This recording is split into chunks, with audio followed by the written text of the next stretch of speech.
Ah, mais on est déjà en Tout direct. à fait. Bon, ben alors, on démarre.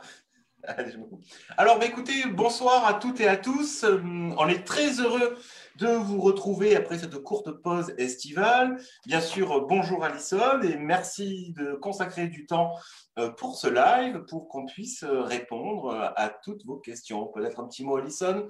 Bonjour Régis, et effectivement, ravi de vous retrouver tous de nouveau. Encore pour malheureusement cette live Covid. On apprécie toujours les temps d'échange, mais on va se retrouver encore une fois à échanger sur les nouveautés du Covid. Et de nouveau, je remercie la FEDESA pour l'invitation. Alors, ben, merci à toi, Alison. Alors, comme on a pris pour habitude, hein, en démarrant ces lives, quelques points d'actualité, on va revenir un petit peu sur ce qui s'est passé cet été et quelques actualités de septembre et de ce matin, parce que ce matin, de nouveau, les cycles de réunions avec le ministère de la Santé ont repris et on en a eu un pas plus tard que ce matin. Et donc là, j'aurai quelques informations à vous communiquer par rapport à cette réunion que nous avons eue dans la matinée. Alors, cette rentrée, elle est caractérisée par essentiellement une chose, c'est déjà qu'officiellement, nous ne sommes plus en état de crise sanitaire. Et donc, on aurait pu penser que tous les dispositifs exceptionnels qui ont été mis en œuvre depuis le début mars pour répondre à cette situation de crise ont pris fin, se sont achevés et qu'on potentiellement, on serait dans un retour pratiquement à la normale dans nos activités et notamment le retour au statut pratiquement normal aussi de tout l'environnement réglementaire du droit du travail. Or, c'est trompeur. C'est trompeur dans le sens où différentes dérogations au droit du travail sont toujours en vigueur à aujourd'hui. Et l'on va voir que par rapport à nos spécificités métiers qui sont d'intervenir auprès de personnes âgées, fragiles, dépendantes ou en situation de handicap, eh ben, on va se retrouver dans un contexte un peu particulier au regard du droit du travail, c'est-à-dire que nous ne sommes pas des employeurs classiques et nos salariés ne sont pas des salariés classiques relevant, si on pourrait dire, du régime général du droit du travail. Dans le sens où nous, on se retrouve à aujourd'hui, si vous voulez, à être soumis à la réglementation spécifique et dérogatoire qu'a prise le ministère du Travail pour répondre à cette phase de pandémie.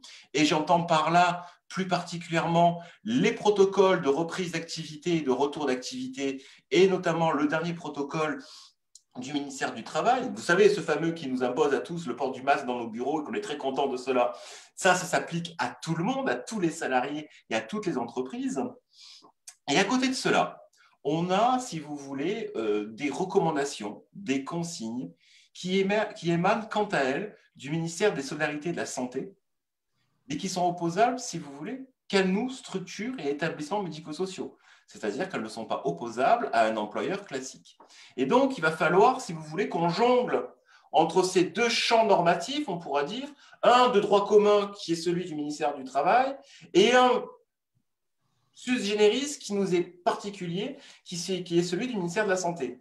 Et bien, des fois, on n'est pas trop raccord. Et on va voir que dans la petite heure que nous allons passer ensemble, des fois, il y a des points qui se contredisent, ou en tout cas qui ne semblent pas s'accorder. Et on va essayer d'y voir un petit peu plus clair.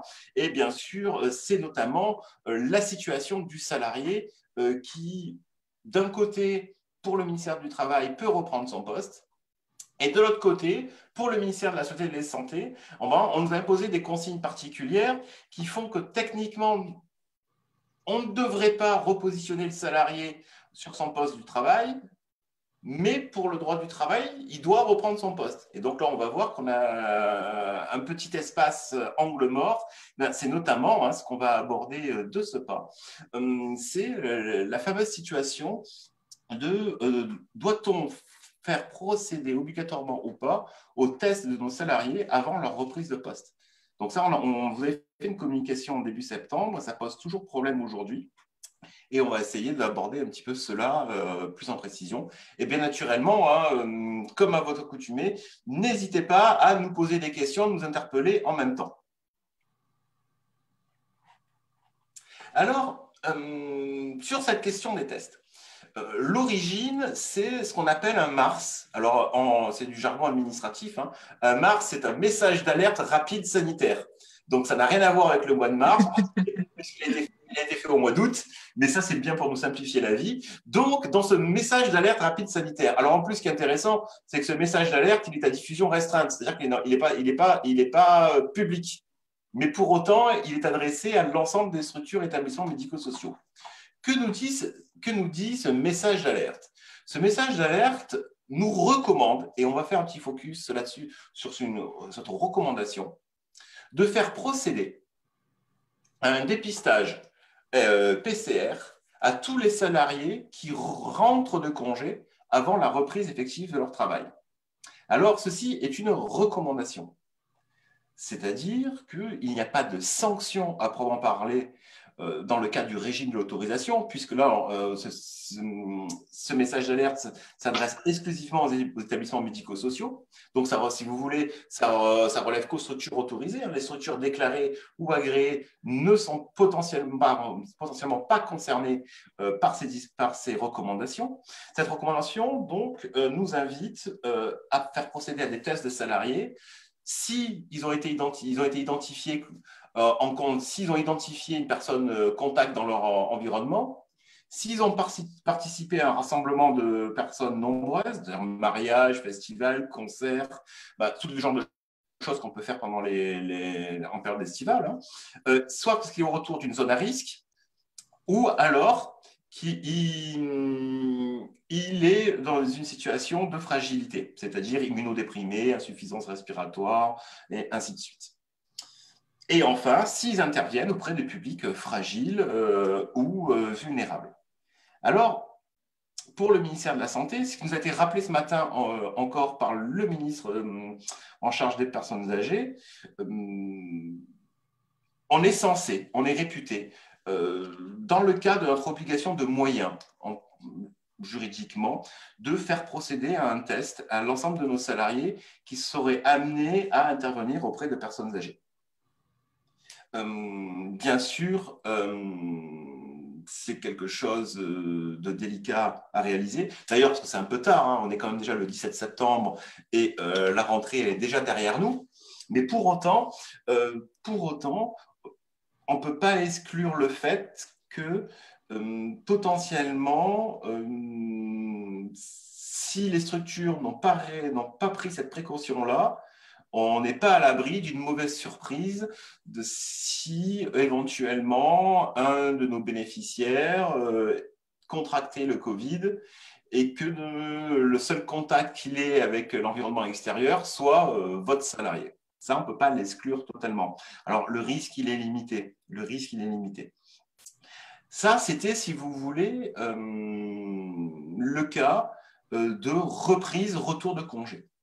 On est toujours dans cette même problématique aujourd'hui, en fait, sur le test du salarié, sur aujourd'hui, et c'est de plus en plus le cas, hein, on commence à avoir une vraie récurrence de cette problématique, c'est qu'on a de plus en plus de salariés aujourd'hui qui rentrent en contact avec des personnes positives Covid. Et dans ce cas-là, va se poser la question, quelle va être sa situation par rapport à son emploi, c'est-à-dire dans nos services. Est-ce que l'employeur doit faire procéder à un test ou pas dès lors qu'il a connaissance ou quand le salarié lui-même lui informe que potentiellement il a été en contact avec un cas Covid? Et là, on va voir que c'est le protocole du ministère du Travail qui va prendre le relais et on va être, si vous voulez, dans l'application stricte de ce qu'on a déjà connu en termes de process, qui est l'isolement du salarié potentiellement porteur du virus, avec le référent Covid dans l'entreprise. Et à côté de cela,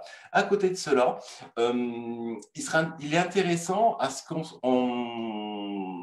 le croise avec quand même le protocole de gestion d'un salarié potentiellement contaminé édicté par le ministère de la Santé, toujours dans ce même message d'alerte rapide sanitaire.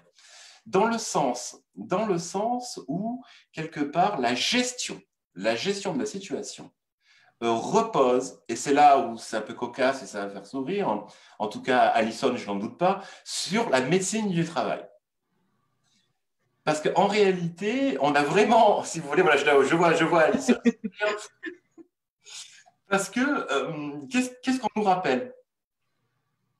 On nous rappelle que, d'une part, le dépistage est à réaliser de préférence au sein de l'établissement. Mais alors, pour un établissement, je dirais, qui a du personnel soignant, c'est tout à fait envisageable parce que, pour information, on n'en avait pas parlé jusqu'à présent parce qu'on n'est pas forcément concerné, mais on a quelques SPASAD et SIAD parmi nous. Sachez que les infirmiers, infirmières des SIAD, des SPASAD ou des EHPAD sont habilités par dérogation du ministère de la Santé à pratiquer des tests Covid. Donc, c'est pour ça que, si vous voulez, dans le protocole, c'est axé là-dessus. Mais surtout, qu'est-ce que ce protocole nous dit? Il nous dit clairement que, de toute façon, toute la gestion de la situation va se faire en lien avec le service de santé au travail. C'est-à-dire que si un des salariés est testé positif au Covid, l'information doit être transmise au médecin du travail. Et c'est le médecin du travail qui transmettra le résultat de ce test à l'équipe de contact tracking. Donc, l'équipe contact tracking, c'est géré par les ARS et la CPAM. C'est eux qui sont en charge à faire les Sherlock Holmes pour savoir quelles sont les personnes qui ont été en contact avec la personne qui vient d'être déclarée positive au Covid. Et ensuite, si vous voulez, ça va être au médecin du travail de prendre les dispositions nécessaires. C'est-à-dire, c'est dès lors que j'ai un salarié qui a été testé Covid positif. Alors, bien sûr, il est isolé et là, on applique le protocole du Haut Conseil de la santé publique. Hein, c'est l'éviction, 7 jours plus 7 jours. Comme ça, Alison refera un petit focus plus général sur comment cela fonctionne, qu'on soit salarié d'un service à domicile ou un salarié lambda, je dirais, puisque là, ce sont les mêmes choses qui s'appliquent, à la différence que pour nous, on a vraiment un pilotage censé être réalisé par la médecine du travail, et c'est la médecine du travail qui devra faire les préconisations nécessaires pour gérer la situation au sein de l'établissement. C'est-à-dire, est-ce que les autres salariés qui étaient en contact avec votre salarié positif, est-ce qu'eux aussi doivent être isolés ou pas? Puisque quand on lit le protocole, si vous voulez, du Conseil de la santé publique, on est bien sur un cas contact sur le lieu de travail prolongé. C'est-à-dire que ce n'est pas parce que j'ai croisé simplement une personne sur mon lieu de travail qui était positive que je vais être considéré comme un cas contact. On est vraiment sur un cas de contact prolongé. C'est-à-dire que, par exemple, j'ai un salarié administratif en open space qui a été testé positif, et j'ai d'autres salariés dans le même open space qui sont restés 48 heures à travailler avec lui. Là, oui, la mesure d'isolement va s'appliquer à l'ensemble des salariés de l'open space. Maintenant, par exemple, imaginons que j'ai, je ne sais pas moi, le responsable qualité qui est dans le bureau d'à côté, qui a croisé à la pause café ou dans un couloir une ou deux fois le salarié Covid positif. On ne peut pas dire qu'il y a eu de contact prolongé et avéré. Bien sûr, je vous rappelle, j'en profite quand même, que depuis septembre, le masque dans l'entreprise est obligatoire dans tous les espaces collectifs. Ça, c'est la bonne surprise. Et aussi… Avoir des zones, tout ça. Voilà. Et là, bon, on reviendra, on refera un petit focus là-dessus. Alors oui, on a déjà quelques questions. C'est qui est-ce qui paye? Oui. Ah oui, oui, on se l'est posé aussi. On se l'est posé, et honnêtement, dans certaines situations, on se la pose encore, la question. Ouais. Parce que là aussi, on a, si vous voulez, des zones d'ombre, hein, honnêtement. Mais ça, je finis sur ce sujet-là, puis après, je laisse la parole à Alison, parce qu'elle est là, il faut qu'elle parle aussi quand même. Je suis toujours trop bavard. Oh, oui.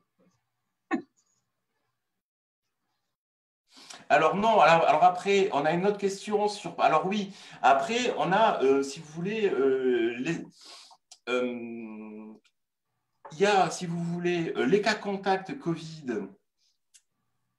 classiques. Après, il y a les personnels de soins ou d'intervention à domicile qui interviennent auprès de personnes Covid positives. Là, ce n'est pas la même chose. Parce que, si vous voulez, la grande distinction, c'est que le postulat est posé que dans le quotidien, dans sa vie privée ou dans sa vie professionnelle, classique, hors établissements médico-sociaux, on n'a pas forcément, si vous voulez, les EPI adaptés pour se protéger d'une contamination. Et donc, il y a toute cette chaîne d'isolement et de tests obligatoires parce qu'on a été en contact avec une personne Covid positive et qu'on n'avait pas les moyens de protection nécessaires ou qu'on n'a pas assuré les gestes barrières. Alors qu'un salarié, par exemple, qu'un ou une auxiliaire de vie, qui intervient pour du maintien à domicile auprès d'une personne Covid positive, on ne va pas considérer que ce salarié est un cas contact et doit se faire dépister, dans le sens, parce que là, en fait, il n'y a rien de nouveau. Ça, c'est depuis le mois de mars, c'est exactement à l'identique. On n'a pas arrêté tous nos salariés depuis le mois de on n'a pas mis en isolement nos salariés depuis le mois de mars qui intervenaient au plus haut de la crise auprès des personnes positives. Parce qu'on est réputé avoir mis l'ensemble des moyens de protection permettant une non-contamination. C'est-à-dire que je vous rappelle, c'est parce que ces protocoles-là, je vous le dis, malgré la fin de la crise sanitaire, sont toujours en vigueur à aujourd'hui. C'est-à-dire, j'interviens pour de l'aide à la personne auprès d'une personne Covid positive, c'est port du double masque, donc masque pour le patient, masque pour le salarié, et EPI moyen de protection, c'est-à-dire blouse, charlotte, lunettes, gants. Ça n'a pas changé. Alison. Justement, pour bien acter ce point, puisque plusieurs questions sont revenues, en tout cas sur ces points au cabinet, quand on intervient auprès de personnes qui sont diagnostiquées Covid positives, dans le cadre du maintien à domicile, pas du confort bien sûr, mais le maintien à domicile, le port des EPI est obligatoire, c'est ce que vient de dire Régis. Il y a une partie obligatoire pour le salarié et il y a une partie qu'on considérerait comme obligatoire pour le bénéficiaire. Par contre, on l'évoquait tout à l'heure ensemble avec Régis, on ne peut pas contraindre le bénéficiaire au port du masque, c'est-à-dire qu'on n'a pas les moyens de toute façon de le contraindre réellement. Par contre, en pratique, le fait qu'un bénéficiaire diagnostiqué Covid refuse de porter notamment le masque devra générer normalement un retrait de l'entreprise et du salarié. Sachant que si vous estimez persister à intervenir, votre salarié aura, lui, le droit d'exercer son droit de retrait et donc d'être rémunéré sans travailler. Et puis, je rappelle qu'il est paru avant-hier le texte sur la maladie professionnelle Covid-19 et qu'on entrera nécessairement dans ces cas. C'était juste le propos de Régis. Alors, on a quand même pas mal de questions, alors on va faire un petit focus là-dessus. Je fais un aparté, mais je crois qu'Alison, tu as un problème de caméra. On t'a perdu à l'image, mais en tout cas, tu as dû désactiver ta webcam. Non, pas du tout. Ah, bah écoute, tu dois active-la, désactive-la pour voir si tu peux revenir. Parce que pour l'instant, on n'a que le son, mais c'est déjà bien. Hein. Le son compte plus que l'image pour le moment. Alors, on a beaucoup de questions. Alors, de Gisèle notamment. Alors, est-ce que l'on peut partir du principe similaire que si un intervenant fait une prestation de 2 heures chez un client qui s'avère cas Covid, est-ce considéré comme un contact prolongé? Oui, clairement. Maintenant, on va se poser la question, est-ce qu'il a été en proximité ou pas en proximité? Et là, oui. Et il y aurait toujours une autre question dans le même sens, c'est qu'est-ce qui se passe pendant l'intervalle d'attente quand on ne sait pas si la personne avec qui a été contact est Covid positive ou pas? Normalement, si dès lors que la personne qui a été dépistée de positive, elle passe justement, si vous voulez, par les mailles de l'équipe contact tracking. Et c'est contact tracking qui va qui va rentrer en relation avec votre salarié ou avec vous directement. puisque la personne qui a été testée positive, il y aura une enquête, on va lui demander quelles sont les personnes avec qui elle a été en contact, on va dire, ben voilà, il y a l'intervenant à domicile qui vient régulièrement chez moi, j'ai été en contact avec elle. À ce moment-là, l'équipe contact tracking va se rapprocher du salarié ou de vous directement. Alors, sachant que dès lors que c'est pris, que ça passe par le filtre du contact tracking, à ce moment-là, des arrêts de travail vont être délivrés. La seule donc arrêt de travail, donc c'est-à-dire que le salarié ne va plus se présenter sur son lieu de travail.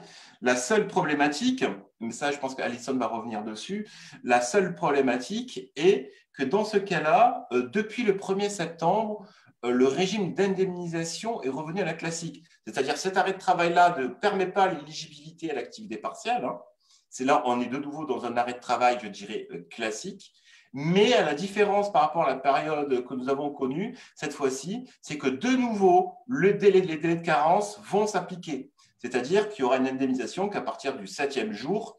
Et donc là, vous voyez bien que là, le délai n'est pas compatible avec, la situation de l'attente du résultat du test. Et je crois que nous avons définitivement perdu. Oui, Régis, tu m'entends? Oui. Oui, effectivement, j'ai un problème là avec mon ordinateur qui a lancé une mise à jour et qui m'empêche là d'avancer. Donc, j'allume mon portable et il te rejoint sur ce. Et voilà, c'est ça quand on n'a pas un Mac et qu'on a des PC, voilà, c'est des choses qui arrivent souvent. Hein. Les mises à jour de Microsoft. Les mises à jour de Microsoft, tout à fait. Donc, je vais allumer ma surface et peut-être te rejoindre en visio et pas que en audio. Voilà. Mais par contre, ce que tu peux faire, essaye ne coupe pas ton lien, ton portable, parce que comme tu es animateur sur cette session-là, ça risque de bugger. Attends, oui, pas de souci. Alors, vous inquiétez pas, c'est un petit problème technique, mais on va y arriver. Alors, toujours, la contagion étant possible avant le premier symptôme, alors là, c'est pour répondre à Agnès, je ne vais pas rentrer dans ce débat. Je ne suis pas médecin. Voilà, je ne vais pas rentrer dans le débat. Peut-être, vous avez peut-être raison, mais je ne vais pas me prononcer très clairement là-dessus parce que non, j'ai peut-être une opinion personnelle, mais je ne suis pas médecin, donc je ne vais pas aller là-dessus. Par contre, voilà, je vous invite par contre à respecter à la lettre les protocoles officiels. Et on s'en tient à cela. Après, vous, en votre âme et conscience, en effet, on a retrouvé Alison.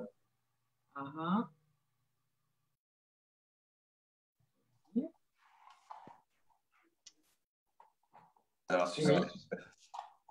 Régis, est-ce que… il faut que tu aies deux micros. Attends.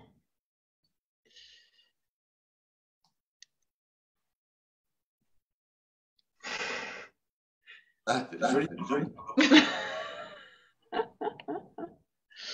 Et je ne sais pas pourquoi je fais comme ça. C'est pas grave.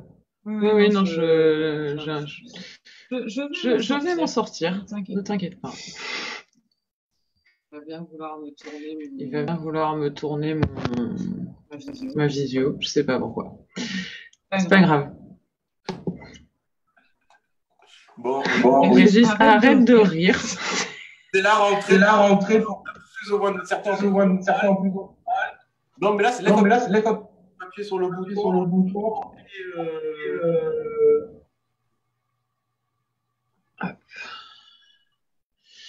Oui, je suis à l'envers mon écran, je ne sais pas pourquoi.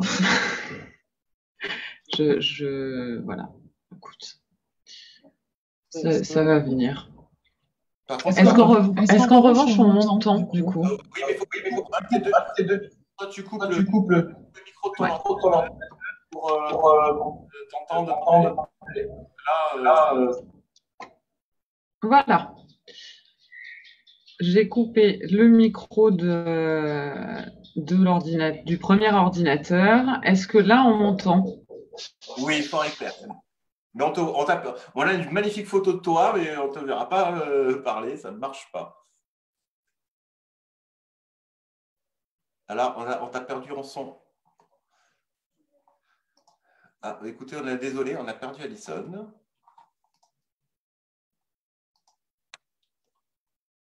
Bon, alors, alors, en attendant que Alison revienne parmi nous, je vous reprends les questions qui nous sont posées.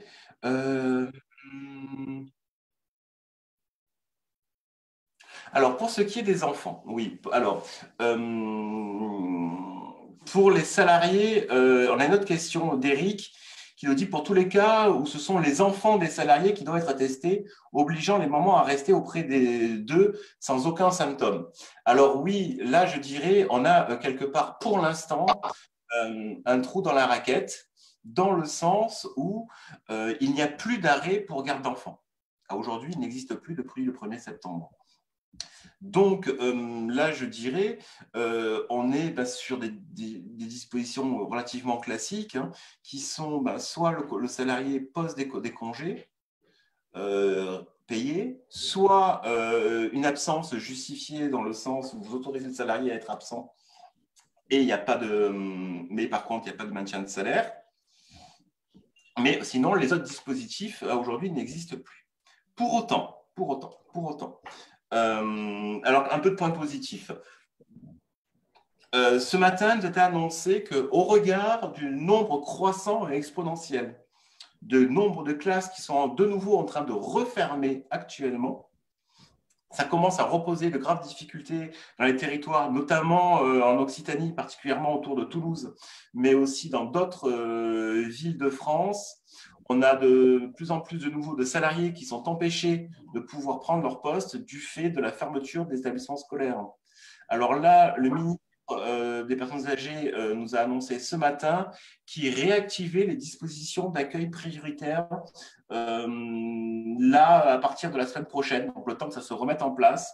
C'est-à-dire que d'ici la fin du mois au plus tard, de nouveau, lorsqu'une classe sera fermée ou une école potentiellement sera fermée, les communes mettront en place des accueils prioritaires pour les enfants des personnels soignants et des services d'aide à domicile.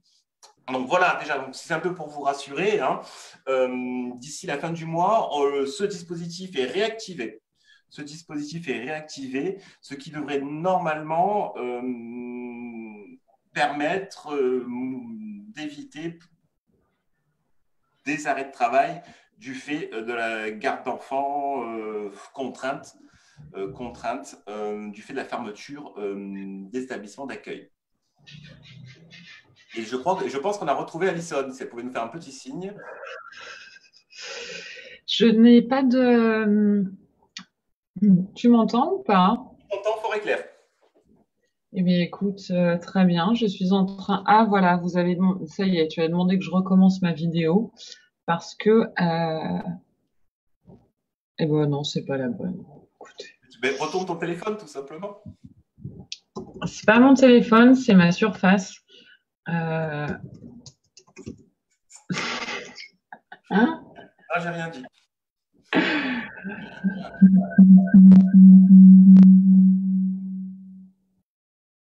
Alors oui, donc par contre, oui, alors bien sûr, Gisèle disait que nous interpelle en disant oui, mais déjà pendant la période de crise, des enfants n'ont pas été gardés.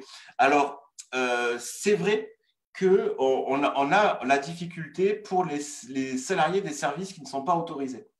C'est-à-dire que si vous intervenez auprès d'actifs, vous ne faites que de la garde d'enfants de moins de 3 ans, c'est-à-dire que vous exercez sur le régime de la déclaration ou de l'agrément, vous n'êtes pas considéré comme un personnel vital, entre guillemets. Vos salariés ne sont pas considérés comme des personnels vitaux, entre guillemets, puisque là, l'accueil des enfants ne s'applique que pour les personnels des services d'aide à domicile, c'est-à-dire des structures autorisées.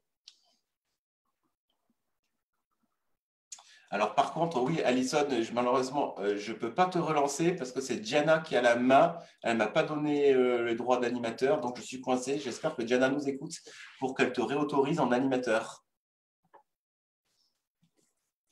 Je vais essayer de l'interpeller.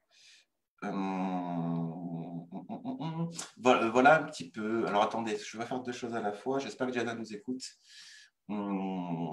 Alors, sinon, toujours, autre élément autre élément nouveau de cette rentrée, ça va être un petit peu la situation de l'activité partielle et un petit peu les nouvelles règles. C'était Alison qui devait vous en parler, mais je vois que pour l'instant, il y a un petit problème technique. Donc, pour cette situation-là, si vous voulez, on va faire un petit focus à aujourd'hui sur les indemnisations dérogatoires des arrêts de travail dans le cadre du Covid. Alison, toujours pas là. Bon, c'est pas grave. Alors, il faut que tu coupes un téléphone. Alison? Non, bon alors. Tout à fait. Alors, oui. Non, bon alors. Tout à fait. Alors, oui. Non, bon alors. Tout à fait. Alors, oui.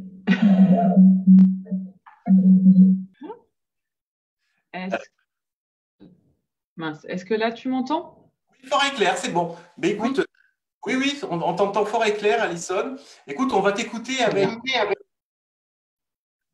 attention. Et je te propose un petit peu voilà, de prendre le relais sur quels sont les arrêts de travail qui sont pris en charge à aujourd'hui dans le cadre du Covid-19. Donc, qu'est-ce qui a changé à partir depuis le 1er septembre, notamment pour les personnes cohabitant avec une personne vulnérable, les personnes vulnérables et ainsi.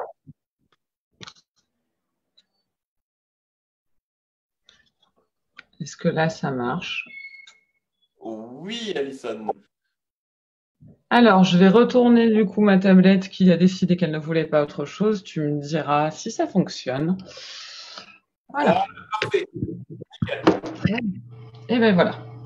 Parfait. Je suis tout à fait navrée pour ces difficultés. J'ai 3 ordinateurs ouverts sur mon bureau maintenant. Donc, Régis, tu parlais du protocole classique, c'est ça? Oui, si tu veux. Allez, protocole classique. Oui, je t'ai entendu tout à l'heure, puisque moi je pouvais suivre, s'agissant des obligations qui sont dans le protocole fourni tout simplement par le ministère du Travail, et des obligations qui y figurent. Et effectivement, au-delà du protocole qu'on a vraiment dans le secteur un peu spécifique, on a quand même ce document du protocole national qui a changé à nouveau le 31 août. Ce nouveau protocole, Régis l'a expliqué tout à l'heure, il commence déjà par cette obligation qu'on a tous adorée, qui est le port du masque partout, tout le temps. Et effectivement, on a des obligations de port de masque qui sont renforcées et en principe une obligation pour tous les types de structures. En sachant qu'à l'intérieur de ce protocole, vous avez également des sous-catégories. On a notamment en page 7 une distinction entre les différentes zones et on repart sur ce que l'on a connu pendant le Covid, à savoir les zones. Vous devez vous souvenir des zones vertes et des zones rouges. Et là, on part maintenant sur des zones vertes, orange et rouge. Et en fonction de ça, on devrait pouvoir adapter le port du masque dans l'entreprise. Toujours est-il que même si vous avez des règles qui permettent d'avoir un port du masque beaucoup moins important, notamment sur les zones vertes, quand vous lisez ce protocole, il ressort à plusieurs moments un caractère impératif du port du masque. C'est ce qui nous conduit ensuite à vous conseiller aujourd'hui, malheureusement, de prévoir le port du masque partout dans les locaux, dès lors que vous avez plusieurs salariés dans les mêmes bureaux ou amenés à se croiser régulièrement. On entend par là se croiser régulièrement, ce sont les salariés qui travaillent en open space et qui, parce qu'ils vont à la photocopieuse, parce qu'ils doivent passer derrière un autre salarié lorsqu'ils se lèvent, vont avoir finalement des interactions plus importantes et donc des probabilités de contamination d'après le protocole bien plus importantes. Dans ces éléments, vous avez par contre 2 types de port de masque. C'est quand même une nouveauté.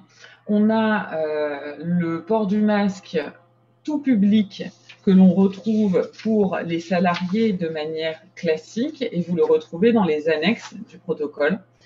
On parle de protection des personnels dans les espaces clos et partagés, et de masques catégorie 2, masques grand public à usage non sanitaire. Ça veut donc dire notamment les masques tissus. Pour, en revanche, les personnes à risque Covid, il nous reste une toute petite liste de personnes à risque Covid. On a une protection renforcée. Donc là, c'est le masque chirurgical. Et donc, normalement, la deuxième question qui vous vient à l'esprit à ce moment-là, c'est d'accord, on met le masque. Qui prend en charge le masque? Et vous vous doutez de ma réponse. Dès lors que maintenant c'est intégré dans le protocole comme une obligation de l'employeur, ça fait partie des EPI. Et comme ça fait partie des EPI, il appartient à l'employeur de fournir l'ensemble des masques, même les masques grand public, dans les locaux. On n'a rien sur la prise en charge du nettoyage de ces masques. C'est un sujet qu'on avait déjà évoqué avec Régis. Je ne sais pas s'il a modifié son avis à ce sujet, mais je pense que ça générera quand même ensuite des demandes et des problématiques, puisque si on était sur des EPI classiques, il appartiendrait à l'employeur de les entretenir, en fait. Donc, je n'ai pas changé, je suis dans la même logique. Non, pour moi, il n'y a rien de change. C'est à l'employeur qui est responsable du bon entretien des EPI. Oui. Donc, si l'employeur demeure responsable du bon entretien des EPI, bah justement, il a donc le coût qui va avec. Et on a un deuxième point qui est très important dans ce protocole, c'est justement qu'on nous met le masque de manière plutôt impérative quand vous lisez le document, mais aussi on a l'obligation d'adapter notre règlement intérieur ou de faire des notes de service que l'on devra annexer au règlement intérieur pour intégrer notamment les nouveaux EPI, entre guillemets, et ces nouveaux EPI, vous y retrouvez justement le masque. Attention, ce protocole qui a été publié donc le 31 août à 21h et quelques pour une application au 1er septembre au matin, il vous indique l'obligation d'intégrer dans les notes de service les nouveaux EPI et les nouvelles modalités de protection des salariés. Il n'y a pas de délai qui a été prévu.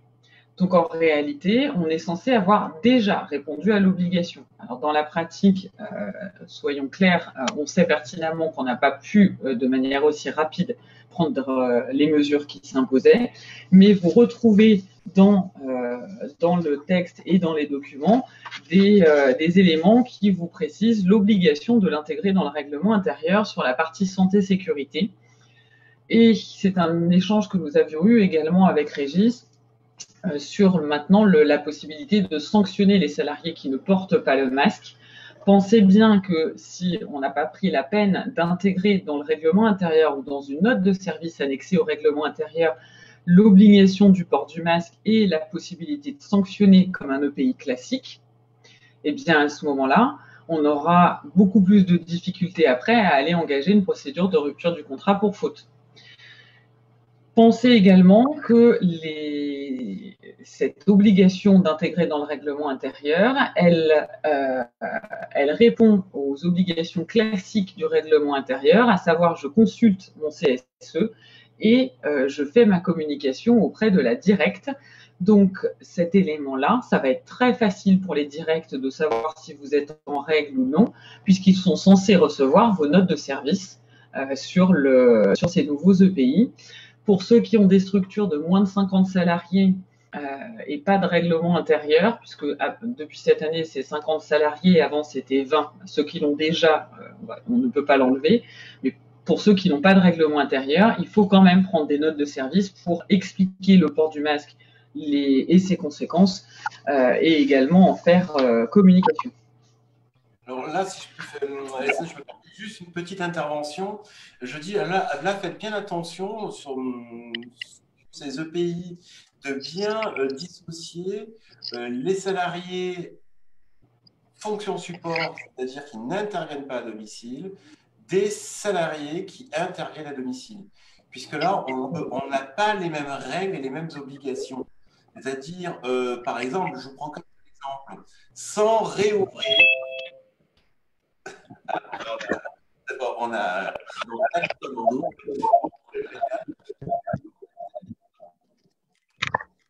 alors, attendez, donc, les personnes qui ont trop ouvert, donc ça fait l'arsène, du coup. Oui, tout à fait. Oui. Alors, oui, par exemple, vous voyez bien, pour ce qui est des catégories de masques, par exemple, le masque grand public, aujourd'hui, pour un salarié administratif, le masque grand public est autorisé. En revanche, le masque grand public est proscrit pour les intervenants à domicile, dans le sens où les protocoles d'intervention du ministère de la Santé réinsistent sur le fait que c'est un port de masque chirurgical qui est nécessaire dans le cadre des interventions à domicile. Et donc là, masque chirurgical, ça ne peut pas être du coup être substitué par un masque grand public, alors que dans le protocole ministère du Travail, on a bien la notion de masque grand public pour les salariés de droit commun, mais je vous dis attention à bien distinguer vos catégories de salariés et ne pas faire de confusion là-dessus. Et je rappelle de même que pour ce qui est des visières, la visière est un EPI dit complémentaire. Ah oui. Ne dispense pas du port du masque. Attention. Et enfin, on a quelques dérogations. Alors, je ne sais pas si Alison va en parler ou va certainement en parler pour le port du masque obligatoire dans l'entreprise. C'est dans les espaces collectifs. Après, dans certaines mesures et à certaines conditions, on peut être dans l'espace collectif dispensé de ce port de masque. Et là, je relaisse la parole plutôt à Alison. Merci Régis. Effectivement, oui, déjà tout à l'heure, je ne l'ai pas évoqué. Le point de Régis est très important. Moi, je m'attachais au protocole national classique. Je parlais donc évidemment des salariés qui sont dans les locaux et les administratifs et surtout pas les intervenants terrain. On est bien d'accord. Mon propos sur le port du masque n'avait lieu que dans les locaux. Et effectivement, je l'évoquais tout à l'heure par rapport aux différentes zones. Vous avez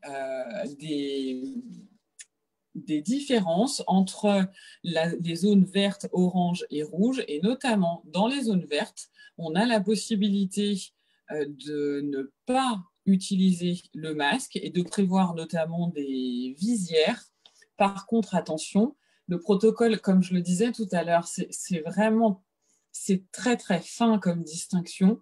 On nous dit dans les zones vertes à faible circulation, si on a donc d'autres possibilités, on peut mettre en œuvre donc l'absence de port de masque, mais avec une politique de prévention et notamment la définition donc, du référent Covid et une procédure de gestion rapide des cas de personnes symptomatiques. Alors moi, je ne suis pas, c'est pour ça que je disais, je ne suis pas du tout favorable, quelle que soit la zone, à estimer qu'on peut se dispenser du port du masque dans les locaux collectifs, puisqu'il faudrait ensuite arriver à justifier que vous avez pris beaucoup d'autres mesures qui vous permettaient de ne pas porter le masque. Alors j'ai bien conscience qu'en pratique, porter le masque constamment quand on travaille, c'est juste tout à fait insupportable. Mais pour autant, si je lis les dispositions du protocole, j'ai quand même l'impression que si vous vous dispensez du port du masque, vous aurez une responsabilité qui sera bien plus lourde que si vous avez accepté les dispositions majeures du protocole. Par contre, c'est vrai qu'on a aussi sur les zones oranges, alors là c'est plus limité, mais on a le port permanent du masque sera limité aux locaux de grands, lorsqu'on est sur des locaux de grand volume et disposant d'une extraction d'air haute.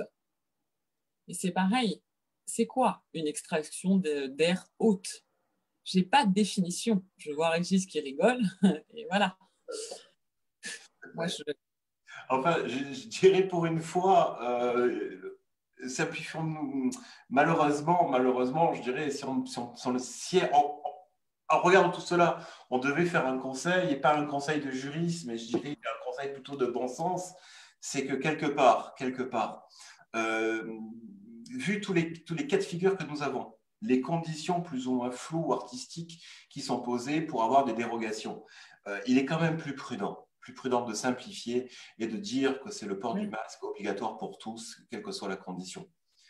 C'est pas agréable, mais en tant qu'employeur, honnêtement, c'est, je dirais, l'application du principe de précaution.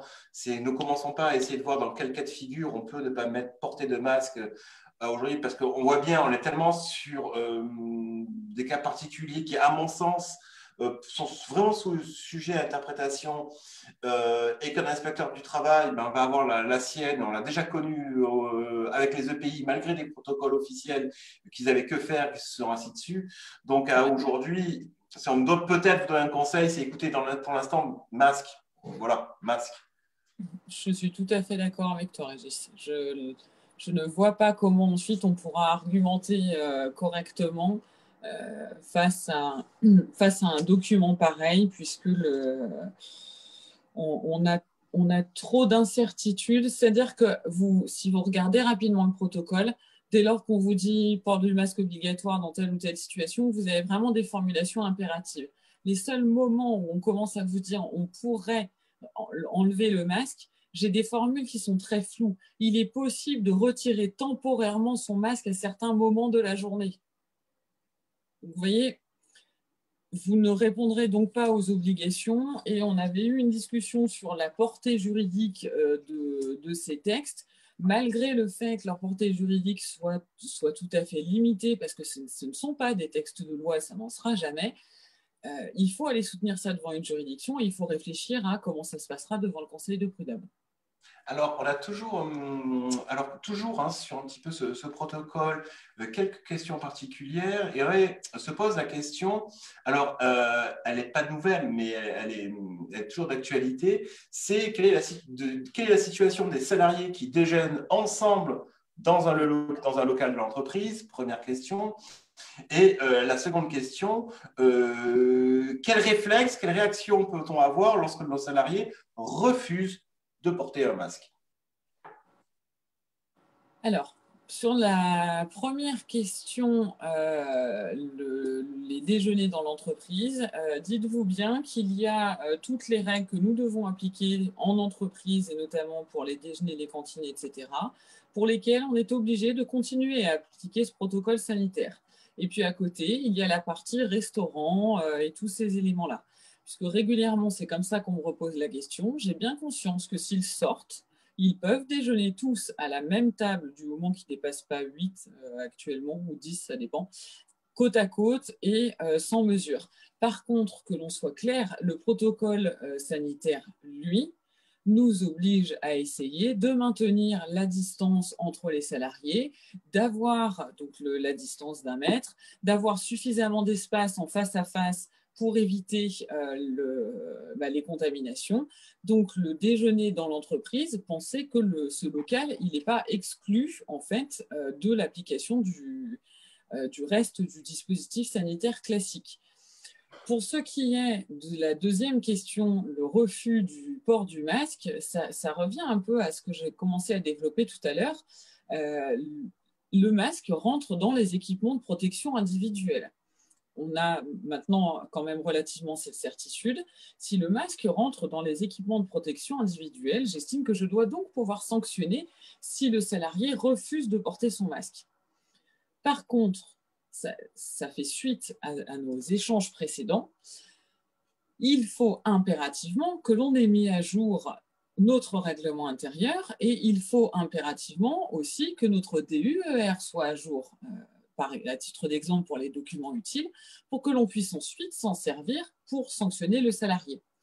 Pour ce qui est du type de sanction, je pense pour ma part que je serais particulièrement prudente dans la manière de gérer ce type de procédure et que j'inclurais dans le licenciement le danger pour la santé et la sécurité du salarié et pour celle des autres salariés, voire des bénéficiaires. J'ai maintenant des cas au cabinet où on a des salariés qui ne veulent même plus porter le masque auprès des bénéficiaires. Et ce sont ces points-là que l'on pourra mettre en avant. Pensez à un EPI classique, pensez aux jardiniers qui refuseraient de mettre ces équipements de sécurité, on ne se poserait pas la question. Là, simplement qu'il faut être plus prudent, puisque je n'ai rien dans le code du travail spécifique au masque, je suis obligée de me raccrocher à des notions plus généralistes. Alors, on a différentes questions. On a une question que je ne retrouve pas. Monsieur Thévenot, vous nous avez posé une question. Apparemment, elle intéresse beaucoup de monde, mais je n'arrive pas à la retrouver. Donc, si vous pouviez nous reposer la question pour qu'on puisse vous répondre, parce que dans le fil des questions, on en a quand même, elles sont nombreuses et je n'arrive pas à la retrouver. En attendant que Monsieur Thévenot nous repose sa question ou qu'Alison la retrouve, on nous réinterroge sur l'activité partielle et quelques précisions, notamment pour la garde d'enfants. Alors, en effet, si la garde d'un enfant est un motif de recours à l'activité partielle et que ça avait été supprimé depuis le 5 juillet, où le 5 juillet, le motif de garde d'enfant n'était plus acceptable pour une mise en activité partielle, alors, de nouveau, la mise en activité partielle pour garde d'enfant est de retour, mais alors, elle est de retour par communiqué de presse. Et à aujourd'hui, la date où je vous parle, je n'ai pas encore vu de texte officiel, mais en effet, on a un communiqué de presse du 9 septembre qui réintroduit la garde d'enfants comme un motif de mise en activité partielle. Mais attention, à la différence d'avant, c'est que cette fois-ci, il n'y a que deux motifs, il n'y a que deux portes d'entrée à l'activité, à la mise en activité partielle pour garde d'enfants. C'est la fermeture de l'école, premier cas de figure. Ou de la classe. Ou de la classe. Et second cas de figure, et c'est là où c'est pour ça que je vous répondais que lorsque il n'y a pas d'activité partielle, lorsque le parent garde l'enfant dans l'attente du résultat du test Covid, puisque dans le communiqué de presse, il avait été formulé ainsi que le cas de recours pour en dehors, pour garde d'enfants en dehors de la fermeture d'une crèche, c'est exclusivement lorsque l'enfant a été identifié par l'assurance maladie comme étant un cas contact de personnes infectées.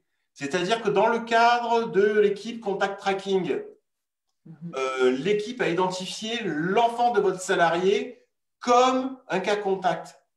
À ce moment-là, en fait, il y a l'assurance maladie va pouvoir délivrer un arrêt ou l'assurance maladie ou ARS à chaque fois. Ça, ce binôme-là existe toujours à aujourd'hui. C'est qu'à ce cadre-là que le parent de l'enfant identifié par contact tracing pourra bénéficier d'un arrêt qui lui permettra une mise en activité partielle. Attention, donc vous voyez bien qu'ils ont réactivé le motif de mise en activité partielle pour garde d'enfants, mais que dans deux cas très limitatifs, qui est bien la fermeture de l'établissement scolaire où était accueilli habituellement l'enfant, ou lorsque l'enfant a été identifié par l'assurance maladie comme personne cas contact. Mais je vous parle sur la réserve du fait qu'à aujourd'hui, alors je parle sous contrôle d'Alison, mais pour moi, je l'ai vu comme communiqué de presse. Je n'ai pas vu encore de décret dans ce sens. Oui, oui, tout à fait, Régis. Moi, j'ai vu une communication aussi de l'assurance maladie en ce sens, mais absolument aucun texte juridique.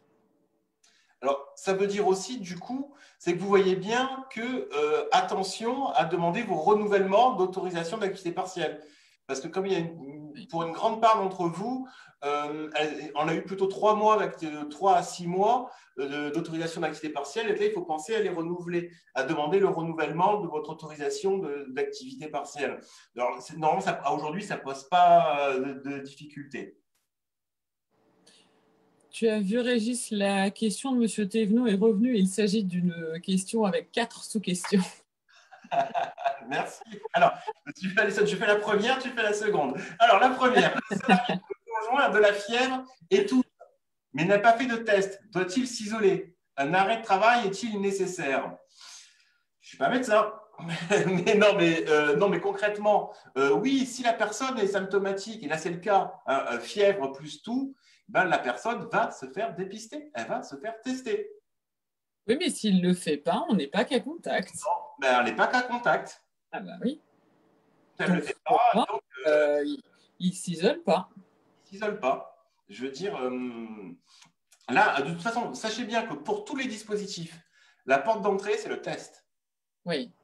De toute façon. Oui, oui. Donc là, le conjoint qui a de la fièvre et qui tousse mais qui ne fait pas de test, malheureusement, enfin malheureusement, je ne sais pas à terme si malheureusement, mais en tout cas, ça ne peut pas engendrer d'effet sur le salarié, qui de toute façon ne pourra pas se faire tester parce qu'il n'est pas cas contact, il n'a pas été déclaré comme test, comme tel, et il n'aura donc pas la possibilité d'avoir un test plus ou moins obligatoire. Je dis bien plus ou moins obligatoire puisque légalement, ils ne le sont pas, ce qui fait que vous pouvez demander à votre salarié d'aller faire un test, mais sous le contrôle de Régis, pour moi, on ne peut pas lui imposer. Non, non, là, on parle non, on ne Oui. peut pas poser le test. Je Oui. dis à un moment donné, et de toute façon, à aujourd'hui, les dispositifs ont été tellement restreints que si pour répondre à la question 2, est-ce que le conjoint positif au test, un salarié doit-il être isolé? C'est en dehors si vous voulez, c'est en dehors de la relation de travail, dans le sens où, moi, peu m'importe la situation dans laquelle le salarié s'est retrouvé exposé au Covid. On n'a pas à rentrer dans la société. Ça va être le facteur déclenchant, ça va être la déclaration du salarié. Si le salarié vous dit, voilà, mon conjoint est testé positif, OK, pour vous, dans votre arbre décisionnel, ça veut dire que vous devez demander au salarié d'être testé.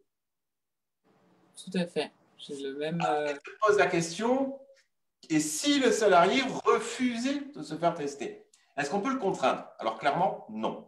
Non. Alors qu'est-ce qu'on fait du salarié, Alison? Mais on joint la médecine du travail, Régis. Et voilà, on les paye Oui. très chèrement, très Oui. chèrement. De toute façon, là, on se retrouve dans une situation où la solution pour nous la plus acceptable, ce sera celle-ci, d'expliquer aux médecins du travail la situation et de voir ensuite la réaction du médecin du travail. Alors, je sais bien, je pourrais avoir quand même quelques litiges avec, voilà, dans ce type de situation. Je sais que c'est très compliqué. Par contre, si vous faites une trace écrite sur cette problématique, moi, en principe, quand on écrit des mails directement au médecin du travail, ensuite en essayant de lui mettre un peu la responsabilité en avant, il nous répond au bout d'un moment. Je ne sais pas si Régis, tu as une autre idée, mais Non, j'ai pas d'autre idée. Et après, enfin, toujours dans cette même veine, hein, que se passe-t-il? Le salarié, dans l'attente du résultat du test, doit-il reprendre son travail?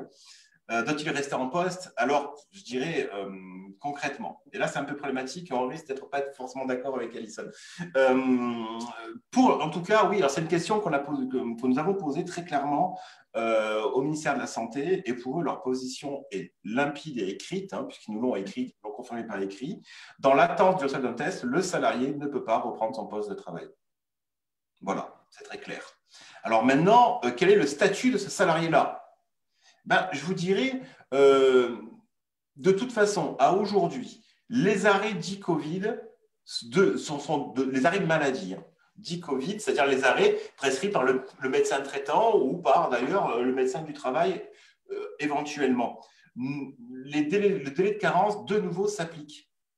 Donc, je veux dire, soit le salarié, l'idéal, c'est de demander un arrêt de travail pour justifier l'absence du salarié, pour pas que ce soit une discrimination, parce qu'on peut pas, parce qu'il y a tout le volet discriminatoire du fait que vous, employeur, vous écartez de son lieu de travail le salarié sur la probabilité que potentiellement l'éventualité qu'il soit Covid positif, mais se pose la question du statut de ce salarié pendant le temps d'attente du résultat du test. C'est ce temps d'attente, s'il est positif, il n'y a pas de sujet, on rentre dans une dispositif existant. La problématique, c'est juridiquement, quel va être le statut du salarié dans cet espace-temps? Est-ce que c'est une suspension du contrat de travail? Pour moi, non. Est-ce que, comment juridiquement on peut qualifier ce temps-là? Ce n'est pas une absence du fait du salarié. Donc, on n'est pas sur ce régime juridique-là. C'est bien l'employeur qui prend une mesure de protection et qui isole le salarié. Donc, c'est bien l'employeur, quelque part, qui ne fournit pas le travail aux salariés. Et donc, est-ce qu'on appliquerait cette théorie-là en disant que, du coup, nécessairement, l'employeur doit maintenir le salaire? Je pencherais plutôt là-dessus, personnellement. Je ne vous cacherai pas. Mais après, c'est à débattre et je suis sûr que Alison va rejoindre le débat. Mais pour moi, aujourd'hui, dans la phase d'attente, je ne vois pas d'outils juridiques qui nous permettent de ne pas maintenir le salaire du salarié. Voilà, concrètement. Mais je ne sais pas si Alison a une analyse différente ou pas. Non, non, pour le moment, je te rejoins tout à fait. Avec la petite précision pour l'avoir vu en pratique, de certains médecins qui acceptent de faire un arrêt maladie parce que cas contact. Et ce qui permet de passer le salarié en maladie sur cette période-là, malgré le fait, effectivement, qu'en réalité, il n'est que cas contact et qu'il n'est pas en situation de maladie. Enfin, pendant le Covid, on n'a pas eu de problème à donner des arrêts maladie pour des raisons qui n'avaient rien à voir avec la maladie. Donc, peut-être qu'on va avoir des dispositions là-dessus, mais sinon, Régis a tout à fait raison. On a l'obligation, nous, juridiquement, quand même, d'écarter le salarié de l'entreprise. Par contre, on ne veut pas nous répondre sur qui prend en charge cet écartement et les salaires du salarié, étant entendu que de toute façon, on ne peut pas considérer que c'est le salarié qui va se retrouver sans rémunération. Ça, effectivement, c'est très clair. Alors, sur les EPI, alors de nouveau, il y a toujours des questions. Je vous rappelle que d'ici 15 jours, les dotations d'État s'arrêteront. Je parle pour les SAD autorisés, hein, naturellement. Donc, à partir du 1er octobre, il va falloir que vous fournissiez vos propres pays. Et bien entendu que les dotations d'État qui étaient prévues jusqu'à présent, qui sont suspendues, mais qui vont peut-être pouvoir reprendre bientôt, c'est un autre point que nous avons vu ce matin, de toute façon, ne concernent que, je dirais, l'usage des EPI dans le cadre des interventions à domicile. Les stocks ne sont pas faits pour couvrir, je dirais, l'usage des EPI dans l'entreprise. Donc, de toute façon, à aujourd'hui, pensez bien qu'au niveau de ces stocks, ils ne sont pas faits pour alimenter vos besoins dans l'activité des fonctions de support. On n'est vraiment que sur les intervenants à domicile. C'est-à-dire que, par exemple, vos salariés administratifs, responsables de secteur, agents administratifs, agents d'accueil, tout ce que vous voulez, ne rentrent pas de toute façon dans les dotations d'État. Et je vous rappelle, hein, c'est à partir du 1er octobre hein, que vous devez vous auto-assumer en fourniture de pays. Donc, si vous ne l'avez pas encore fait, je vous invite très rapidement à passer commande dans la semaine. Sinon, vous allez vous retrouver bloqué au mois d'octobre. Autre élément aussi, oui, je vous confirme que qui c'est qui détermine un salarié cas contact aujourd'hui, c'est avant tout la caisse primaire d'assurance maladie, l'ARS, l'équipe contact tracking. Mais généralement, l'équipe contact tracking passe le relais à l'ARS, la CPM, et c'est eux qui déclarent le cas contact. Et après, bien sûr, la médecine du travail. Mais c'est en aucun cas le médecin traitant. Enfin, aujourd'hui, moi, je n'ai vu aucune littérature qui identifie le médecin traitant comme la personne permettant de déclarer une personne cas contact ou pas. Et d'ailleurs, j'en profite, attention à tous ceux qui sont peut-être pour le moment passés à côté. Le référent Covid qui est obligatoire dans les entreprises de toutes les tailles. Et quand vous allez avoir ces problématiques de cas contact ou de cas Covid dans l'entreprise, vous risquez ensuite de devoir donner des éléments qui vont permettre la mise en place du tracing de l'ensemble des cas contacts. Et c'est bien le référent Covid qui devra s'en charger. Hein. Donc, alors, une question de Sarah qui nous précise que d'après sa médecine du travail, le mars que j'évoquais du 20 août 2020 est caduc. Alors, oui, écoutez Sandy, que puis-je vous dire? Que oui, c'est encore la médecine du travail. Vous savez, hein, le jour où il respecte le droit du travail, ça se saura. Donc, les directives du ministère de la Santé, il en est de même. Sont pas. Par contre, écoutez, Sandy, par mail, faites-moi passer les coordonnées de votre médecine du travail et je me ferai un très grand plaisir de faire remonter cette information à la cellule de crise du ministère de la Santé, qui se fera un très grand plaisir d'envoyer un petit mail à votre médecine du travail pour leur rappeler ce qu'il y a à faire, puisque oui, puisque déjà, puisqu'avec le ministère de la Santé, on s'était rapproché début septembre 2 par rapport à ce message d'alerte, justement, parce que les médecines du travail faisaient de l'opposition. Donc, je peux vous communiquer la réponse du ministère de la Santé par l'intermédiaire du conseiller de Mme Bourguignon, qui est notre ministre, Bernager, qui nous a bien confirmé que ce message d'alerte était applicable et qu'ils allaient s'empresser de se rapprocher du ministère du Travail pour que le ministère du Travail le fasse redescendre au SSTI. Donc oui, de toute façon, si vous avez des difficultés avec la médecine du travail, vous savez qu'entre Alison et moi, on a une éternelle passion juridique pour les médecins de médecine du travail et qu'honnêtement, on se fera un très grand plaisir de vous aider si vous avez des difficultés au niveau des médecines du travail, parce que vous savez, on les porte, ils ont une place particulière dans notre corps. Tout à fait.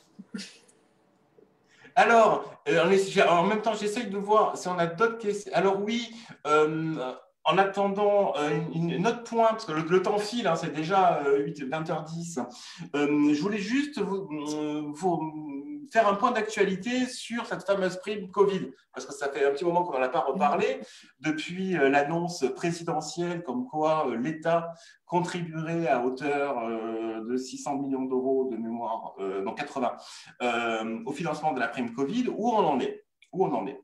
Alors, sachez plusieurs choses. La première chose, c'est que le régime fiscal et social de ces primes est établi, puisque dans l'article 4 de la troisième loi de finances rectificative, les primes Covid, dont cette prime-là, cette prime qu'on appelle prime de reconnaissance, est totalement exonérée de charges sociales, de cotisations sociales, et ne rentre pas dans l'IS. Non, pardon. L'IR. Dans l'IR, excusez-moi. C'est-à-dire qu'elle n'est pas fiscalisée du tout, ni soumise à contribution sociale. À deux conditions. La première, que cette prime devra être versée avant le 31 décembre 2020, ça c'est la première condition d'éligibilité, et la seconde, qu'elle n'excède pas un montant de 1 500 € maximum. Donc déjà, tous ceux qui se posaient la question, est-ce que je passe sur cette prime sous l'emblème prime PEPA, comment je l'habille? Nous, jusqu'à présent, vous avez toujours dit d'attendre et ne surtout pas l'habiller sous une prime PEPA. Pour bénéficier du dispositif avantageux PEPA, eh ben, voilà, vous voyez, là, le législateur nous a donné raison de vous dire d'attendre, dans le sens où, voilà, aujourd'hui, de toute façon, une prime Covid en tant que telle est totalement défiscalisée et pas soumise à charge sociale jusqu'à hauteur de 1 500 €. Donc, vous n'avez pas à vous embêter dans une mécanique de prime PEPA, c'est fiabilisé, c'est stabilisé. Le seul élément qu'on a à notre connaissance encore à aujourd'hui, c'est que la forme de cette prime devra nécessairement être mise en place soit par accord d'entreprise ou par décision unilatérale de l'employeur. Après, dans les modalités d'affectation et comment elle va être prise en charge par le département, là, aujourd'hui, on est dans l'attente de texte, puisque ce que l'on sait, c'est qu'aujourd'hui, la CNSA a débloqué les fonds. Et les enveloppes budgétaires ont été affectées à chaque département. C'est les 50% pris en charge par l'État. Maintenant, les autres 50%, c'est au département à les débloquer. Et normalement, ça devrait. L'ADF a pris l'engagement à ce que les départements, d'ici la fin du mois de septembre, fassent connaître les conditions de prise en charge et de financement par le département des primes qui seraient versées par les SAD à leurs salariés qui seraient intervenus pendant la période de crise sanitaire. Et bien sûr, on n'est que sur les salariés des SAD autorisés. Par contre, quel que soit le statut du SAD autorisé, qu'il soit habilité ou pas, qu'il soit tarifé ou pas.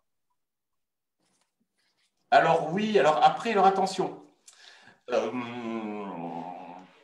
Après, autre élément aussi, c'est que des départements avaient déjà anticipé, avaient déjà commencé à prendre en charge le versement de primes pour les intervenants à domicile.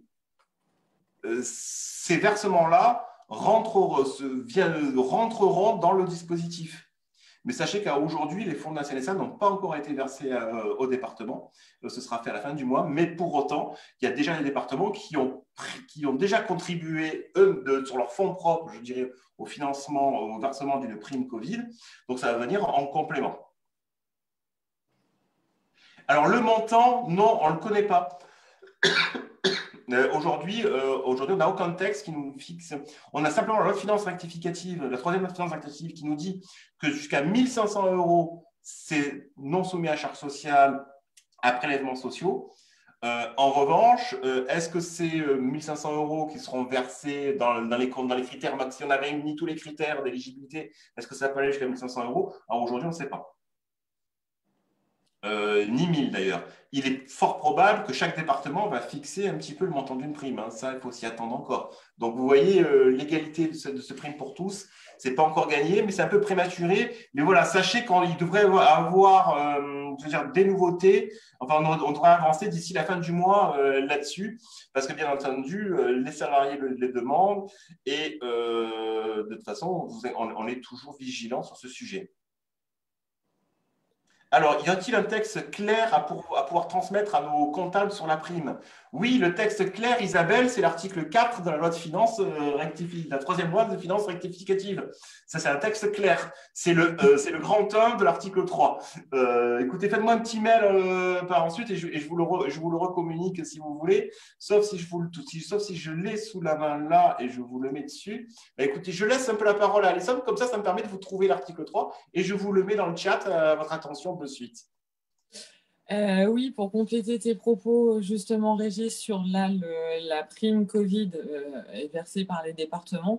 Attention aussi, puisque la question nous a été soumise à plusieurs reprises, il va vraiment falloir distinguer la prime que l'on va appeler Covid versée avec les fonds des départements, à savoir le département m'a donné 100, je reverse exactement 100 et ça n'est pas soumis à cotisation ou à charge ni à impôt sur le revenu. Et de l'autre côté, la prime que l'entreprise pourrait décider de verser elle-même sur ses fonds propres, qui reste ce que l'on a appelé la prime PEPA ou la prime Macron. Attention aux structures qui voulaient au départ, par exemple, compléter la prime versée par le département. À mon sens, vous ne pouvez pas intégrer le complément dans la prime Covid qui est versée au départ par le département. Il vous faut, on le rappelle, un accord collectif ou une décision unilatérale où vous consultez votre CSE. J'ai bien dit juste consulter, c'est votre décision unilatérale, vous ne faites qu'une consultation. Donc on a ce côté-là pour la prime Covid et on aura de l'autre côté la prime que l'employeur a décidé de verser éventuellement sur ses fonds propres. Et le point principal que je voulais évoquer ici, c'est que vous ne pouvez pas non plus, au regard des conditions actuelles des primes, décider pour la prime versée par l'employeur que vous allez compenser, par exemple, le fait qu'il n'ait pas eu la prime Covid. Ça n'est pas un critère objectif pour donner la prime Macron. Sous la réserve de ce qu'en pense Régis également, parce qu'on a tous les deux eu les mêmes types d'interrogations. Mais moi, il me semble que je ne peux pas compenser l'absence de versement de prime pour certains personnels par le versement d'une prime Macron. Je ne remplirai pas les conditions de la prime Macron. Et donc, voilà, si je ne les remplis pas, je remonte dans les cotisations sociales, je soumets à charge et c'est comme du salaire. Alors, je suis désolé parce qu'ils nous ont changé de Légifrance. C'est un tel bazar que maintenant, le copier-coller de Légifrance, il marche très mal. Donc, écoutez, faites-moi un petit mail, je vous ferai passer le texte parce que c'est l'article 4, mais qui renvoie à l'article 11 de la loi de finances et que maintenant, dans Légifrance, on n'accède plus au texte modificatif. Donc, c'est un peu le bazar. Mais c'est le grand 5 de l'article 11 de la loi de finances rectificative du 25 avril 2020. Mais faites-moi un petit mail et je vous envoie la référence pour votre comptable s'il n'arrive pas à trouver l'article 4 de la troisième loi de finances rectificative. Alors, je viens de revoir passer une question disant on ne comprend pas bien, il y a 2 primes. Oui, définitivement, il y a 2 points qui sont tout à fait différents. Il y a les sommes qui vous sont versées par le département que vous allez pouvoir intégrer dans ce qui s'appelle la prime Covid. Et il y a à côté de ça ce que la prime Macron ou la prime PEPA, qui existait déjà l'année dernière en fait. Et cette prime-là, c'est l'entreprise qui décide sur son argent propre de verser une prime aux salariés. Et le fait de la faire passer dans le régime PEPA ou Macron permet de l'exonérer de cotisations sociales, salariales et patronales et d'impôts sur le revenu. Donc oui, il y a bien vraiment deux types de primes et l'argent versé par le département n'entre pas dans la prime PEPA ou Macron. Pensez que PEPA et Macron, c'est votre argent que vous donnez aux salariés, c'est votre prime. Prime Covid classique, c'est l'argent que vous donne le département pour lequel en fait vous n'êtes qu'un transit entre le département et les salariés. Je pense qu'on pourrait le résumer comme ça. Tout à fait, c'est très très bien résumé. Écoutez, je pense qu'on va prendre les toutes dernières questions parce que le temps file, hein, et c'est vrai qu'on n'a pas abordé tout ce qu'on souhaitait aborder avec vous. Ce serait l'occasion de se retrouver prochainement, hein. Alors, oui, alors de toute façon, oui, pour les établissements multiples. Alors, c'est évident que la prime PEPA, c'est la pire des choses à faire si on est multi-établissement. Ah Dans, oui. le, dans le cadre où les départements ne fixeraient pas les mêmes critères d'éligibilité à la prime Covid. C'est pour ça qu'il y a vraiment la prime PEPA et la prime Covid. Et vraiment les dissocier, d'autant plus qu'à aujourd'hui, le régime juridique de la prime Covid est stabilisé. Oui. Depuis la loi de finances rectificative à aujourd'hui, franchement, techniquement, il n'y a aucun avantage à aller sur du PEPA quand on peut faire une prime Covid. Voilà, pour être très clair.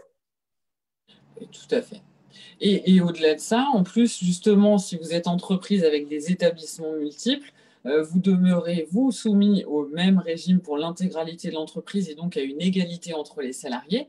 Et c'est ce que je tentais d'expliquer tout à l'heure. Si vous décidez de verser des primes PEPA ou Macron sur l'argent de l'entreprise, mais que vous ne la donnez qu'à une partie des établissements ou des salariés parce qu'ils n'ont pas eu la prime Covid des départements, c'est discriminatoire. Ça n'est pas la prime Covid, c'est l'argent du département. La prime PEPA, c'est votre argent. Donc, ça veut dire que vous auriez décidé de donner de votre argent uniquement à une partie des salariés sous le prétexte que le département a versé de l'argent à d'autres salariés, en fait. Et donc, je vois aussi prime Covid par décision unilatérale.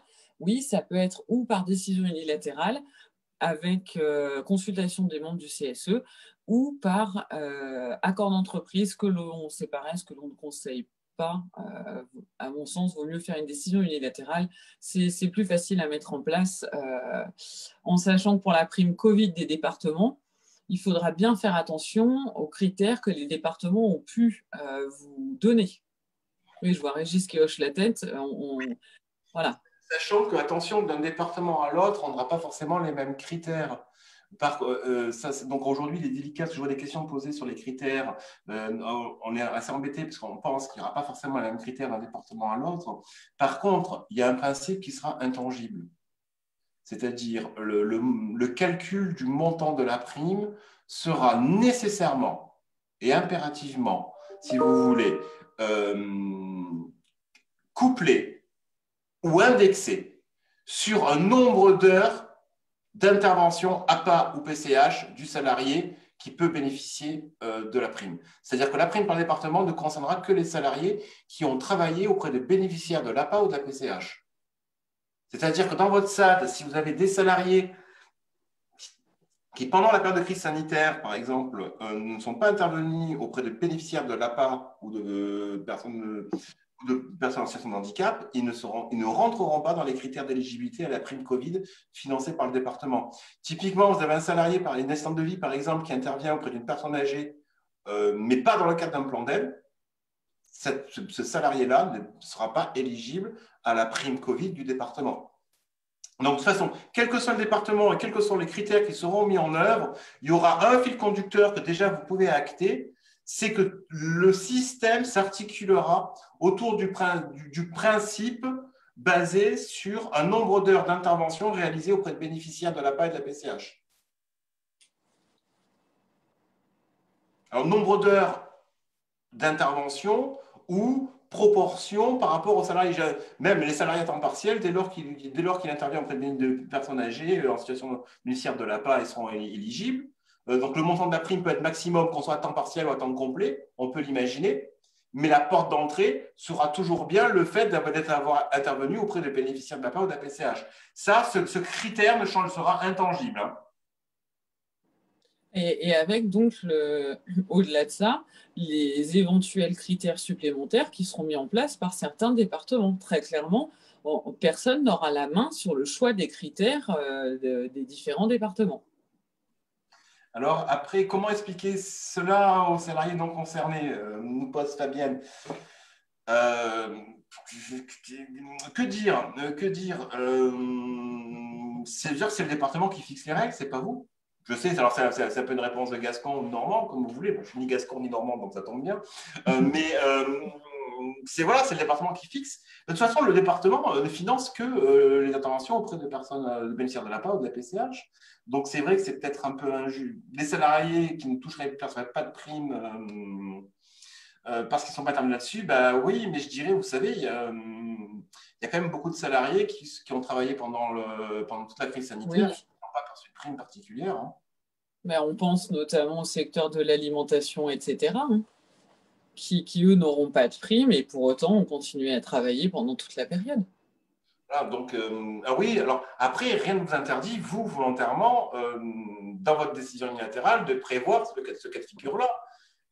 Ça, c'est tout à fait possible, hein, parce que ce sera bien une prime Covid défiscalisée, sauf que vous ne pourrez pas l'imputer sur la dotation que le département va vous verser.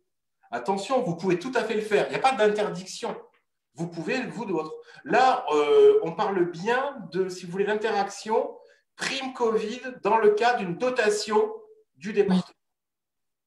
Oui. Mais le régime de la prime Covid, lui, il est autonome et que lorsque vous faites une décision unilatérale, elle va reprendre les critères fixés par le conseil départemental dans le cadre de la dotation qu'il va vous allouer, mais pour autant, vous pouvez très bien prévoir un article 4 ou un titre 2 dans votre décision unilatérale pour les salariés qui ne rentreraient pas dans les critères fixés au titre 1, qui sont ceux du département. Ça, rien ne vous l'interdit. Si vous voulez, on est bien sur deux logiques. Il y a la logique du droit du travail et la logique du droit public.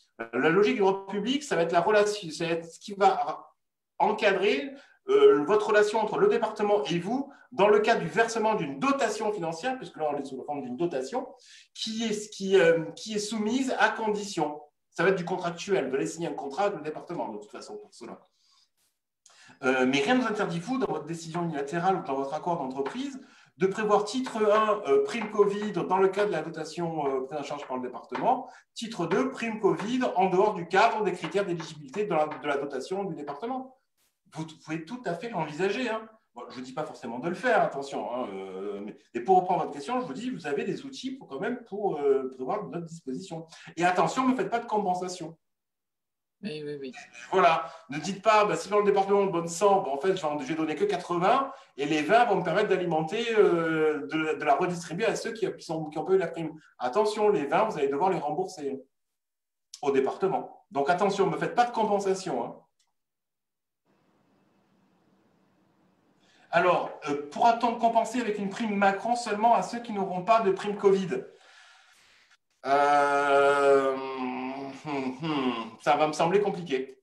Oui, pour moi, non, parce que les critères de la prime Macron, ils ne le permettent pas. Ça va être discriminatoire. Ce n'est pas de l'argent qui vient du même endroit. Donc, il y a un côté, c'est l'argent de l'employeur, de l'autre côté, c'est l'argent du département. Moi, je ne suis pas du tout… En fait, si je me repositionne dans ma matière de base, qui est le droit du travail, je ne vois pas comment je peux corréler la prime Covid d'un côté, versée par un département, avec une prime que je donne à côté. Soit vous tentez la méthode de Régis, à savoir essayer d'intégrer une sous-catégorie dans la prime Covid, avec pour moi toujours toutes les difficultés que ça va m'apporter en droit du travail, parce qu'au départ, ce n'est pas fait pour ça. Soit vous laissez tel quel, mais il n'est pas question de compenser la partie non versée dans une prime PEPA. Vous pourrez avoir, si on a une contestation, on aura nécessairement, on n'obtiendra jamais gain de cause devant un conseil de prud'homme avec un raisonnement comme celui-ci, ni devant les URSSAF. Et c'est ça qui va être le plus compliqué, puisque je vous rappelle que si votre prime PEPA elle est mal montée, les cotisations sociales ensuite, on relève les cotisations sociales, tout repart en salaire. Donc le coût devient démentiel. Alors, la question qu'on ne voulait pas avoir en préparant ce live avec Alison ce matin, mais voilà, elle est posée. Alors écoutez, on va se faire un grand plaisir de vous répondre à deux voix, Isabelle. C'est que se passe-t-il pour les salariés, Fabienne, pardon, que se passe-t-il pour les salariés qui seraient sortis des effectifs? Moi, beaucoup de fleurs, je vous dirais, pas de bras, pas de chocolat, hein, mais non, on ne peut pas vous répondre ça. Mais alors, je laisse démarrer Alison et après, il y a Vraiment, merci Régis. Avec grand plaisir. On s'est effectivement interrogé ce matin sur le sujet parce qu'en fait, il n'y a rien de... On n'a pas de réponse vraiment claire à apporter. On a des idées, des concepts qui nous laissent penser que... d'un côté, vous avez l'idée de la prime, le montant, la dotation, versée par le département. Elle est faite en fonction des salariés qui ont travaillé pendant la période Covid auprès des bénéficiaires APA-PCH. En principe, c'est ça. Si ce salarié qui est parti de l'entreprise a travaillé auprès de bénéficiaires APA-PCH, il semblerait qu'il rentre dans les critères. En revanche, l'article que citait Régis tout à l'heure, l'article 4, avec le renvoi à article 11, etc., de la loi de la troisième loi de finances, nous dit qu'on va mettre en place les conditions de versement via une décision unilatérale ou un accord collectif.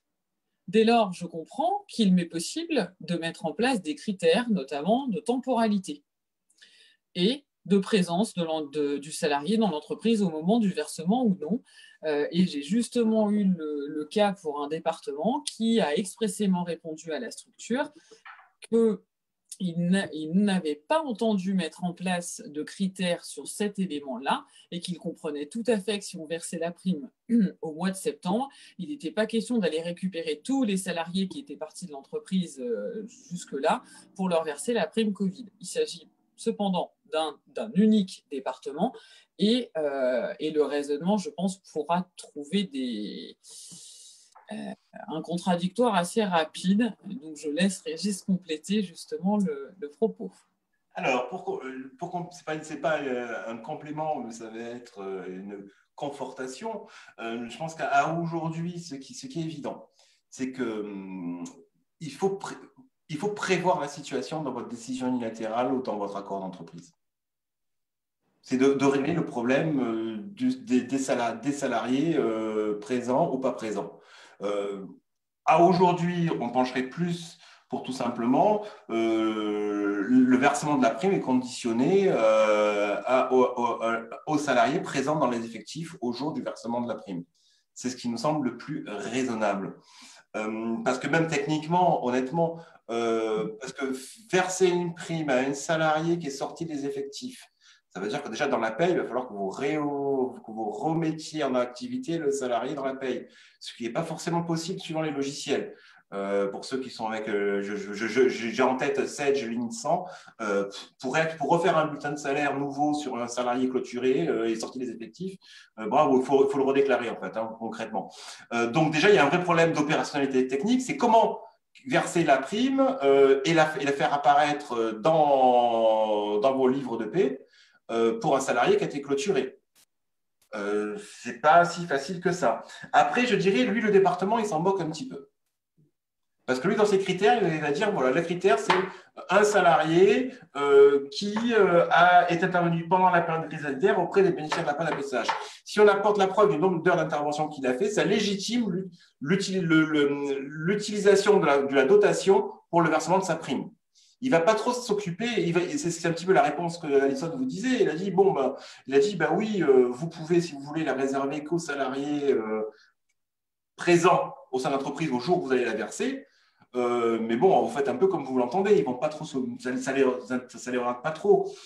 Mais donc, à aujourd'hui, on pencherait plus dans le sens où il faut le prévoir dans la décision unilatérale ou dans l'accord d'entreprise, comme quoi l'effectif de la prime s'adresse aux salariés présents aux effectifs. Présents dans les effectifs. Ouais.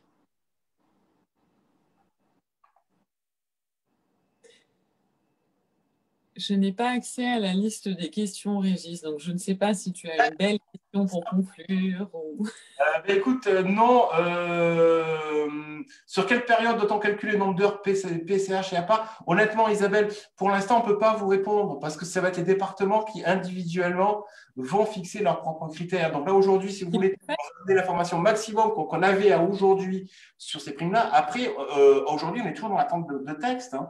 Et de toute façon, ce seront des documents contractuels entre vous et le département. Donc, rassurez-vous, vous aurez toutes ces informations dans le contrat que va vous proposer à la signature le département. Ça va être incessamment sous peu. Normalement, ça va être bouclé pour fin septembre. Hein. Et on a déjà des départements qui nous ont donné toutes leurs modalités et tous leurs critères. On a des choses très, très rigoureuses avec l'intégralité des explications sur les modalités et les critères. Mais effectivement, ça dépend des départements. En toute hypothèse, il ne nous appartiendra pas de choisir, en fait. C'est vraiment comme ça qu'il faut le voir. On va avoir ce contrat à signer avec votre département et en fonction de ça, vous pourrez établir votre décision unilatérale. Alors oui, alors la dernière question, parce qu'il est déjà 20h30.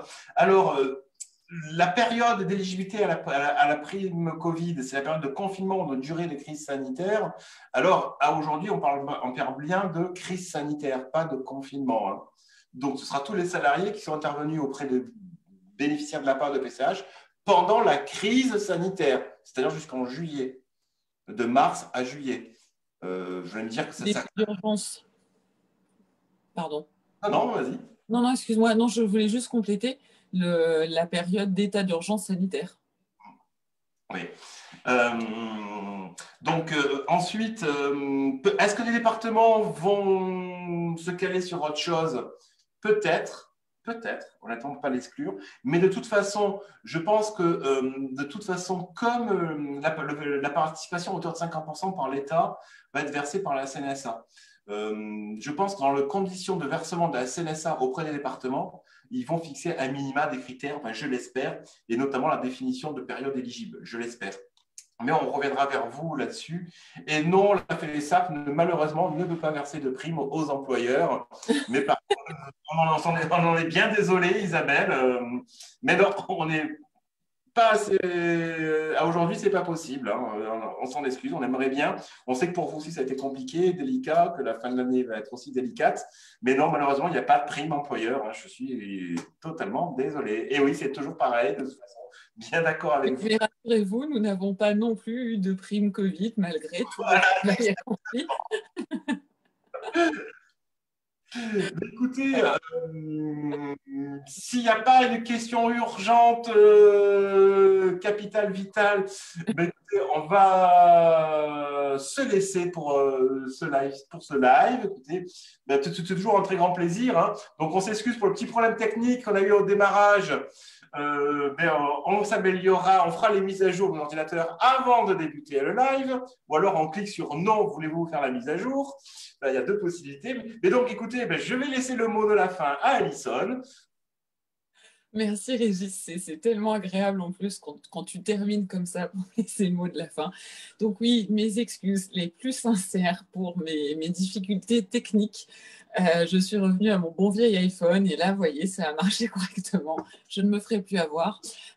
On était vraiment ravis de vous retrouver et d'échanger de nouveau avec vous. C'est quand même toujours...